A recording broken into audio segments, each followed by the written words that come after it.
Reconstruction. Bon, on va pas parler de ça aujourd'hui, mais un petit peu quand même. Là, aujourd'hui, après une petite semaine, je voulais regarder des matchs, etc. de Cleveland pour faire une sorte de petite analyse. J'ai pas eu le temps, mais du coup, on va quand même en parler parce que plus tard, je ne pense pas que j'aurai plus de temps pour ça.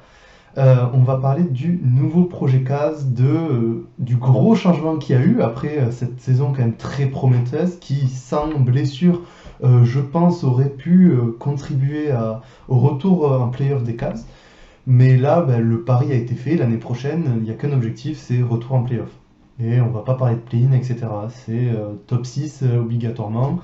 Mais du coup, on va essayer d'analyser tout ça, le transfert de chaque côté et qu'est-ce que ça signifie pour les Cavs pour cette nouvelle saison.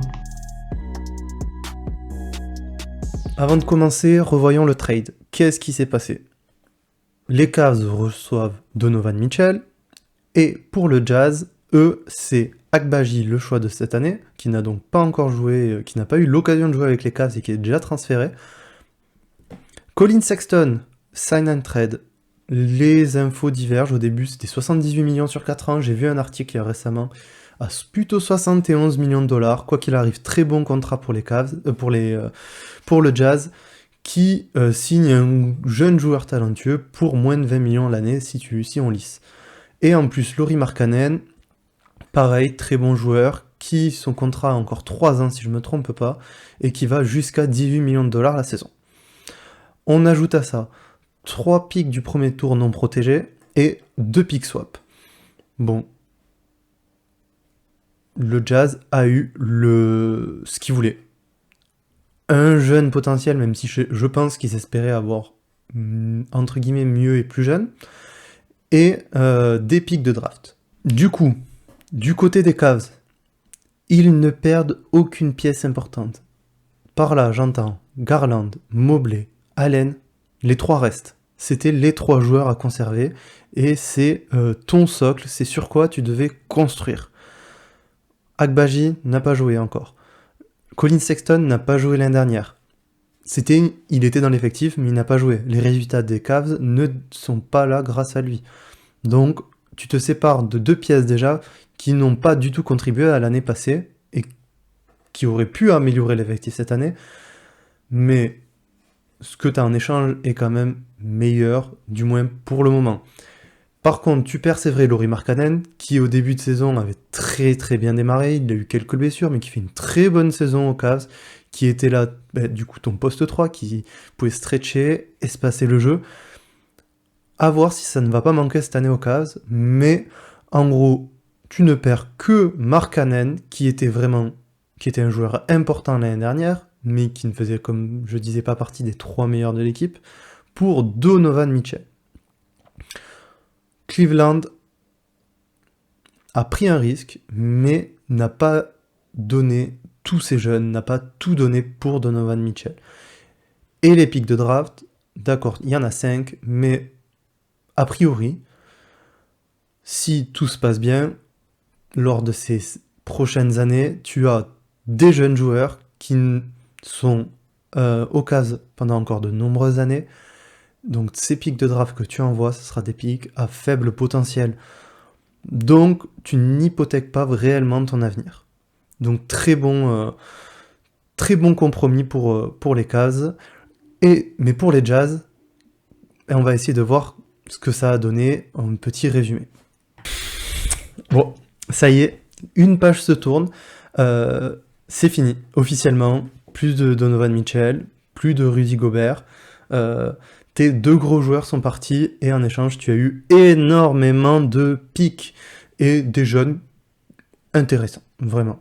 Sexton, Vanderbilt, des joueurs plus ou moins jeunes. Hein. Lauri Markkanen, Bisley, qui eux, je ne pense pas que tu vas garder très longtemps forcément. Ils vont pas rester 10 ans au Jazz, ça c'est sûr. Mais qui ont une potentielle valeur sur le marché des transferts. Le ménage n'est pas encore fini. Bogdanovic, Conley, Clarkson, qui eux aussi vont devoir partir parce que la banque est quand même bien remplie, il faut dégraisser ça. Tu ne peux pas être dans un projet de reconstruction avec des gros contrats. C'est aussi pour ça que potentiellement les Cavs ont préféré un Sexton qu'un R.J. Barrett, qui était apparemment dans les rumeurs de trade, parce que le contrat de R.J. Barrett était quand même beaucoup plus important que celui de Colin Sexton. Je pense personnellement que le potentiel de R.J. Barrett est plus élevé, mais il faut faire confiance au choix des Cavs. Ils ont leur idée. Voilà. Bon, le ménage n'est pas fini. Par contre, qu'est-ce que tu as récupéré dans ce trade? Tu as, pour moi, récupéré un Donovan Mitchell moins fort. Dans le profil joueur, Sexton, ça ressemble quand même beaucoup à Donovan Mitchell, avec moins de shoot, bon, avec moins de plein de choses, mais qui potentiellement peut montrer de très bonnes choses. On fait pas une saison à 25 points pour rien. Même si l'équipe ne gagnait pas, aux Cavs, il a fait une saison monstrueuse avant cette saison où qu'il a fait blesser. C'est un joueur, un scoreur d'élite. Donc, tu as déjà un joueur avec un fort potentiel. À voir comment ça va se développer, et en plus avec un contrat très cool. Donc, soit ce joueur, dans les années qui viennent, tu y crois et tu lui donnes une place importante dans l'effectif, toujours avec son contrat de moins de 20 millions, ou sinon il fait des bonnes choses, mais tu te dis, c'est pas ce qu'il me faut, je préfère vraiment repartir qu'avec des jeunes que je choisis à la draft, des choses comme ça, où tu as une opportunité. Eh ben, le Colin Sexton, avec son contrat très intéressant, il va pouvoir intéresser des équipes qui viendront le récupérer, et tu vas pouvoir récupérer des assets intéressants. Pour ce qui est de Lauri Markkanen, un peu le même concept. Bon, ça reste un jeune joueur, mais qui risque de ne pas forcément rester très longtemps dans l'organisation du Jazz. Pourquoi? Je pense déjà que lui, il a des ambitions où il aimerait jouer plus. Il a connu déjà les années galères à Chicago. Est-ce que c'est pour repartir déjà après une très belle année à Cleveland dans un projet de reconstruction? À voir si des équipes se positionnent dessus, bien sûr. Passons aux Cavs maintenant. 4 ans, 4 années que LeBron James est parti, et déjà une équipe très très belle et compétitive à Cleveland. Ce qui est, je trouve, une reconstruction vraiment formidable et elle se passe exactement comme une reconstruction doit se passer. Avec patience, mais en faisant les bons choix et en allant chercher les petits coups qui peuvent te faire passer les caps à chaque fois. L'été dernier, c'était Jarrett Allen enfin l'été dernier, 1 an et demi, qui, on le voit là cette année, te permet de faire passer un cap. Bien sûr, il faut de la chance et de la réussite, tomber sur des bonnes années de draft et faire les bons choix. Mais rappelez-vous, la première fois que LeBron James part, les Cavs, jusqu'à son retour, c'était terrible à voir. Ils n'ont pas réussi à se reconstruire. Et je pensais que ça allait faire un peu pareil. Quand un tel joueur part de ta franchise, quand une telle légende part, c'est dur de repartir sur un nouveau projet de reconstruction, mais les Cavs l'ont très très bien fait et de façon très intelligente, avec des choix qui n'ont pas fonctionné, typiquement Sexton, mais d'autres qui ont été très concluants. Garland, je me rappelle au moment de la draft de Garland, tout le monde disait mais pourquoi prendre Garland? Vous avez déjà Sexton, ça va se marcher dessus, c'est 2 joueurs profils qui sont petits. Le choix a été fait, Garland a été conservé car pour le front office, il est meilleur dans ce projet-là. Et en plus, tu as eu la chance d'avoir un joueur comme Evan Mobley lors de ton pic de l'année dernière, à la 3e position, qui te fait percer également un cap supplémentaire. Tu as donc tes jeunes, tu as donc des joueurs avec un tout petit peu plus d'expérience car un peu plus âgés, forcément, Ricky Rubio, Caris LeVert, Jarrett Allen qui reste jeune mais qui a plus d'années dans la grande ligue. Voilà, tu as ton ossature, tu as ton groupe, Kevin Love bien sûr, n'oublions pas quand même Monsieur Kevin Love. Voilà, tu as tes joueurs, tu as tes cadres, tu as tes jeunes à fort potentiel. Bon, 2 possibilités s'offraient à toi. Faire une saison de plus et voir comment tes joueurs évoluaient, ou essayer directement de passer un cap, passer un step supplémentaire. Il est vrai qu'au tout départ, moi j'aurais dit, ce qu'il faut à Cleveland, c'est un poste 3. Bon, pourquoi? Garland, Okoro, Okoro qui est limité offensivement, on le sait, mais qui est défensivement et à un niveau au-dessus de la moyenne. Je me disais, un poste 3, un vrai poste 3, qui va pouvoir aider Garland dans certains moments à avoir la balle dans les mains, à avoir la création du jeu, mais aucun joueur sur le marché était disponible. Donc, Cleveland a fait le choix d'aller sur Donovan Mitchell. C'est vrai que c'était pas forcément le profil le plus idéal à premier abord, mais avec le temps, avec cette semaine qui est passée, je me dis, ah, il y a quand même des choses à faire. Le profil de Donovan Mitchell, on le connaît, c'est un scoreur. C'est un scoreur, mais qui a quand même prouvé au Jazz qu'il savait partager la balle. Tu ne peux pas jouer au Jazz, lors de ces années, sans un mouvement de balle. Il a montré, même si le jeu intérieur avec Rudy Gobert, c'était compliqué, mais je pense qu'il y a d'autres aspects que forcément là ça va sortir, leur entente, on avait bien compris qu'elle n'était pas bonne du tout, ce qui pouvait expliquer cela. Mais là, les Cavs règlent quand même un problème, ils ont un second porteur de balle niveau Edit. Donovan Mitchell sur pick and roll avec un Jarrett Allen et Evan Mobley, ça peut être dévastateur. Ça peut être dévastateur, et bien sûr, tu as un joueur qui va devoir travailler, à mon sens, pour devenir un peu un... Ouais, comme Devin Booker. Un Devin Booker, concrètement, c'est le rôle que Donovan Mitchell va devoir aller chercher. Jeu sans ballon, catch and shoot, du mi-distance, t'attaques le cercle, bien sûr, tu fais tout. Mais beaucoup de jeux sans ballon sera demandé à Donovan Mitchell. Et ce qui est normal, quand tu as un créateur du niveau de Garland dans ton équipe, le jeu doit passer par lui. Pour moi, c'est forcément, d'un point de vue défensif, ça peut être compliqué à gérer. Parce que d'avoir des joueurs... Donovan Mitchell, on l'a vu, c'est pas un défenseur. Enfin, du moins, il n'a jamais montré, du moins ces 2 dernières saisons, une concentration énorme, alors que je suis persuadé qu'il a les qualités pour. La défense, c'est souvent dans la tête, comme on dit. Il a les qualités physiques pour défendre. La taille, c'est sûr, ça pose un problème. Mais Chris Paul, ils font à peu près la même taille, si je me trompe pas.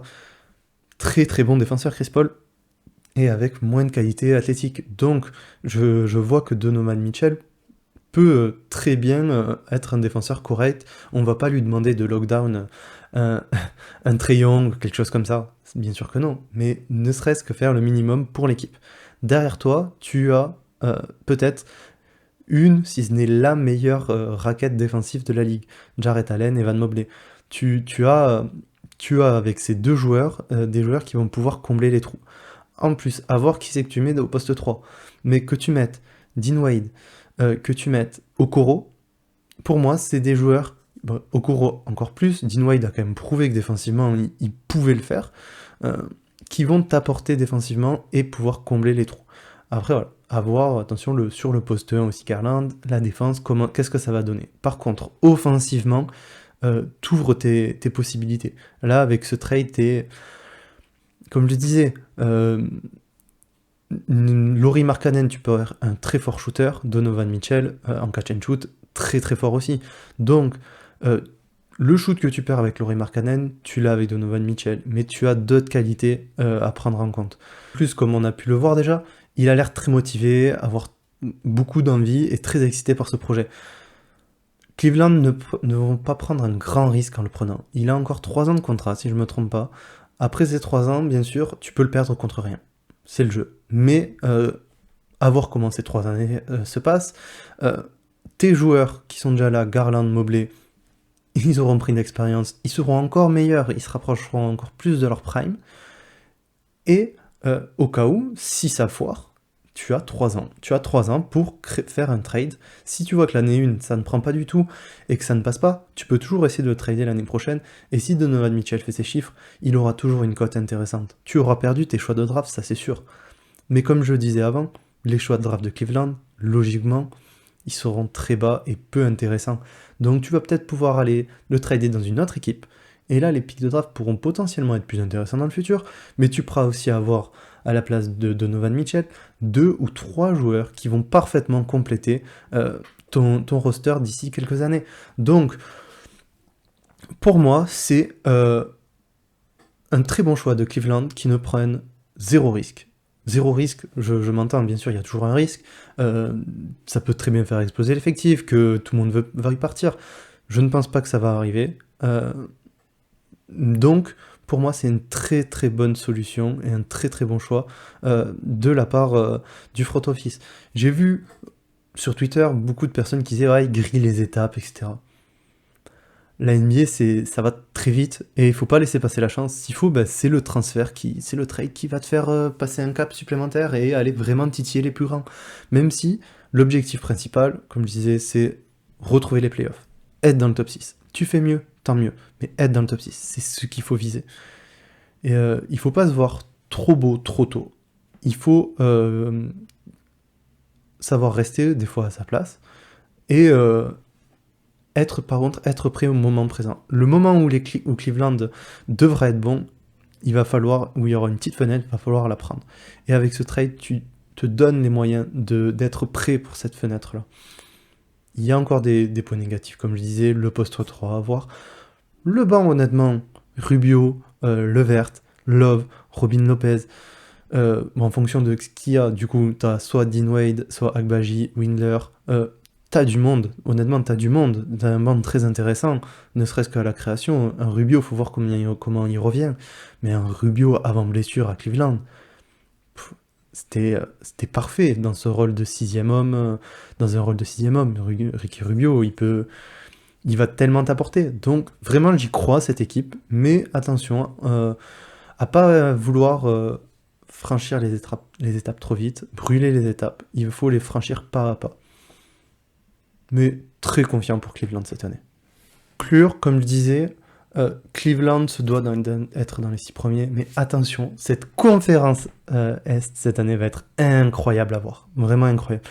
Que des grosses équipes, que des gros effectifs, ça va se battre. Et il va falloir être présent, il va falloir sortir les muscles et montrer que ils sont là et ne surtout pas craquer en fin de saison comme ils ont pu le faire, même si, je l'ai déjà dit, c'était à cause des blessures. Le Jazz, eux, rebuild, objectif Scott ou Wembanyama, on verra. Voilà. Comme vous pouvez le voir, j'ai beaucoup aimé le Jazz de ces dernières années. Je continuerai à les suivre. Je regarderai moins de matchs du coup quand même. Un petit peu pour voir comment Sexton revient.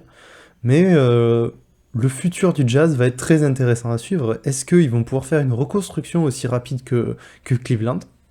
À voir. La conférence Ouest a quand même beaucoup plus d'équipes moins fortes. Je trouve que ça s'est vraiment bien réparti. Est-ce que justement l'Est n'est pas même devenu meilleur que l'Ouest? À voir quand même. Mais pour finir sur le Jazz, tu as encore de nombreuses années devant toi. Tu as une équipe jeune. Mais attention, dans 3 ans, le King, dans 2-3 ans, est-ce que le King va pas revenir avec cette équipe ultra prometteuse? À voir. Vraiment, vraiment cool déjà. Je vais vraiment prendre du plaisir. C'est une des 4 équipes que je vais plus regarder cette saison, clairement, qui m'intrigue le plus. Donc, vraiment très très impatient du retour de la prochaine NBA parce que là, ça va être cool. Là, on va s'éclater, je pense. Allez, merci pour votre écoute. Dites-moi en commentaire ce que vous en avez pensé de la vidéo. Est-ce que pour vous, le trade était un bon choix? Est-ce qu'ils auraient dû patienter plus? Je vous laisse tout me dire. Bonne fin de journée à vous et à bientôt.